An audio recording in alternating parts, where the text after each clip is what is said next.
Hello दोस्तों, स्वागत है आप सभी का आपके अपने यूट्यूब चैनल अपना क्लासेस में। अपना क्लासेस के ऑनलाइन प्लेटफॉर्म पर आप सभी का दिल खोल के स्वागत है।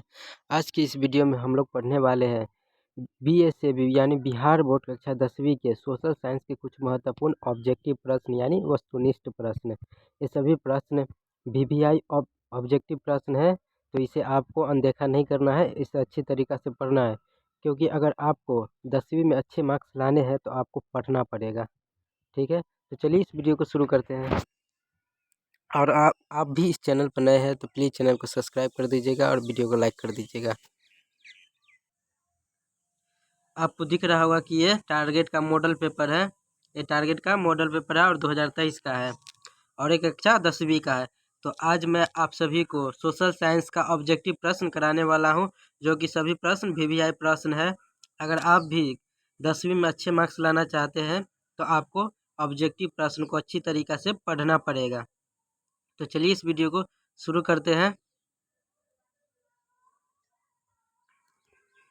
इसे बड़ा कर लेते हैं।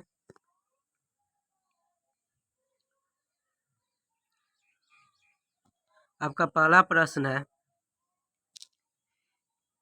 सोशल साइंस में आपको 80 नंबर के परीक्षा होगा, जिसमें से 40 नंबर के आपके ऑब्जेक्टिव प्रश्न यानी वस्तुनिष्ठ प्रश्न पूछे जाएंगे। 40 नंबर का वस्तुनिष्ठ प्रश्न पूछे जाएंगे। ठीक है, आपका पहला प्रश्न है, निम्नलिखित में से कौन सी प्राकृतिक आपदा नहीं है? निम्नलिखित में से कौन सी प्राकृतिक आपदा नहीं है?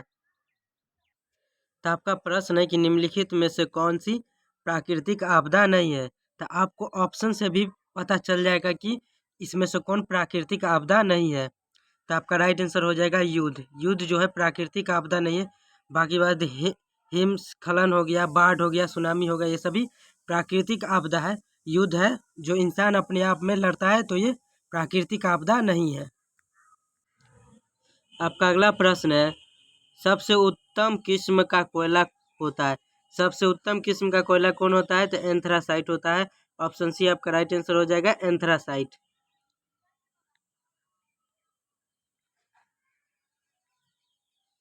निम्न में से कौन सी स्थिति लोकतंत्र की सफलता के लिए सबसे आवश्यक है?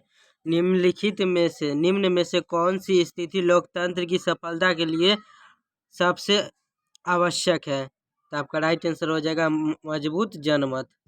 क्या हो जाएगा? मजबूत जनमत। ऑप्शन ए आपका राइट आंसर हो जाएगा, मजबूत जनमत।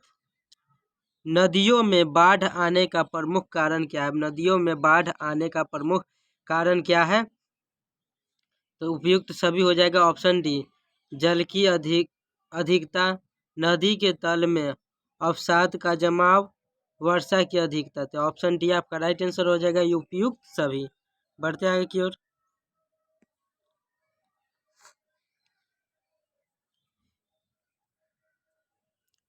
निम्न में से कौन सी पंचायती राज व्यवस्था का दूसरा स्तर है? निम्न में से कौन सी पंचायती राज व्यवस्था का दूसरा स्तर है? तो आपका राइट आंसर हो जाएगा पंचायत समिति, ऑप्शन सी। ठीक है, बढ़ते आगे की ओर। चावल किस प्रकार की जलवायु का पौधा है? चावल किस प्रकार की जलवायु का पौधा है? तो उष्ण आर्द्र हो जाएगा। ऑप्शन सी आपका राइट आंसर हो जाएगा, उष्ण आर्द्र।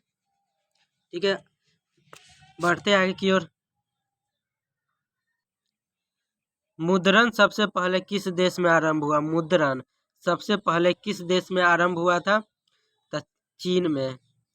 मुद्रण सबसे पहले चीन में आरंभ हुआ था। तो ऑप्शन ए आपका राइट आंसर हो जाएगा। बढ़ते आगे की ओर।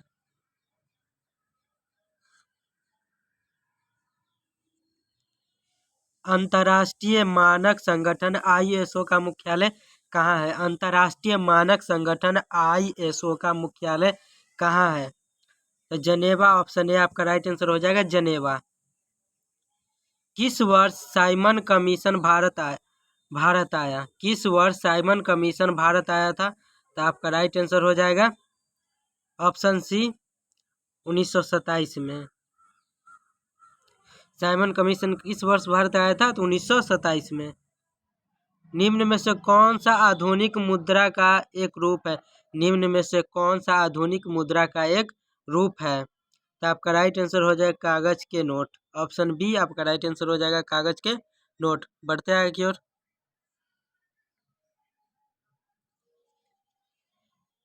अखिल भारतीय किसान सभा का गठन किस वर्ष हुआ था? अखिल भारतीय किसान सभा का गठन किस वर्ष हुआ था?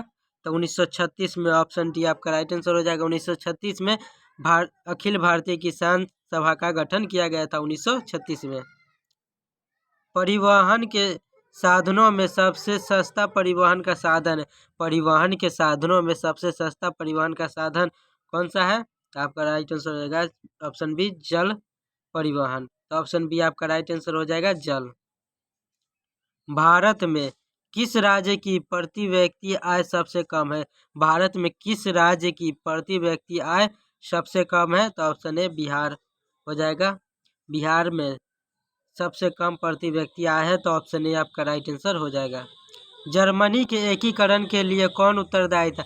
जर्मनी के एकीकरण के लिए कौन उत्तरदायी था? तो बिस्मार्क। ऑप्शन बी आपका राइट आंसर हो जाएगा, बिस्मार्क। जर्मनी के एकीकरण के लिए बिस्मार्क उत्तरदायी था, तो ऑप्शन बी आपका राइट आंसर हो जाएगा।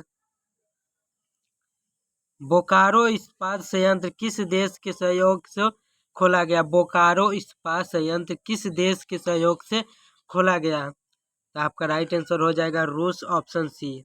रूस की सहायता से ही बोकारो जो स्टील प्लांट है यानी इस्पात प्लांट, उसे रूस की सहायता से खोला गया था।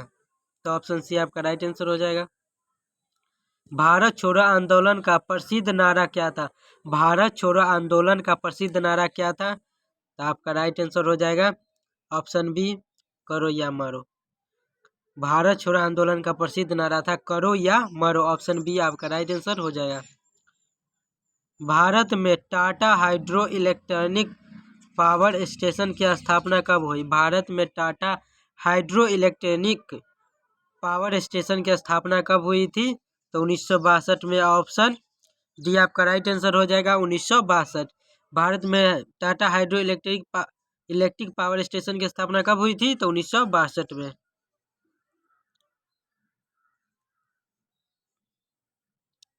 डॉक्टर मेघा पाटकर घनिष्ठ रूप से जुड़ी हुई है। डॉक्टर मेघा पाटकर घनिष्ठ रूप से जुड़ी हुई यानी किससे जुड़ी हुई है? जो डॉक्टर मेघा पाटकर है वो किस आंदोलन से जुड़ी हुई है? तो आपका राइट आंसर हो जाएगा ऑप्शन सी, नर्मदा बचाओ आंदोलन से। और नर्मदा बचाओ आंदोलन से मेघा पाटकर जो घनिष्ठ है वो जुड़ी हुई है। तो ऑप्शन सी आपका राइट आंसर हो जाएगा, नर्मदा बचाओ आंदोलन। ठीक है, तो ये था कुछ एक छोटा सा वीडियो जो VVI ऑब्जेक्टिव प्रश्न है सोशल साइंस को। इससे पहले भी मैंने पार्ट 1 और पार्ट 2 अपलोड कर दिया है। अगर आप लोगों ने नहीं देखा है तो प्लीज़ उस वीडियो को जाकर देख लेना, क्योंकि सभी प्रश्न बहुत ही इम्पोर्टेंट प्रश्न है परीक्षा के दृष्टि से। अगर आप भी बिहार बोर्ड कक्षा 10वीं में अच्छे मार्क्स लाना चाहते हैं तो आपको पढ़ना पड़ेगा, ऑब्जेक्टिव प्रश्न को अच्छी तरीके से पढ़ना पड़ेगा, क्योंकि 50% ऑब्जेक्टिव प्रश्न पूछे जाते हैं। तो अगर आप अच्छे मार्क्स लाना चाहते हैं तो आपको ऑब्जेक्टिव प्रश्न को अच्छी तरीक़ा से पढ़ना पड़ेगा। और मैं रोज़ आपके लिए एक छोटा सा वीडियो लाते रहता हूँ, तो रोज़ हमारे साथ आप जुड़ सकते हैं। दोस्तों, अगर आप भी चैनल पर नए हैं तो प्लीज़ चैनल को सब्सक्राइब कर दीजिएगा और वीडियो को लाइक कर दीजिएगा। मिलते हैं अगले वीडियो में, तब तक के लिए धन्यवाद। जय हिंद, जय भारत।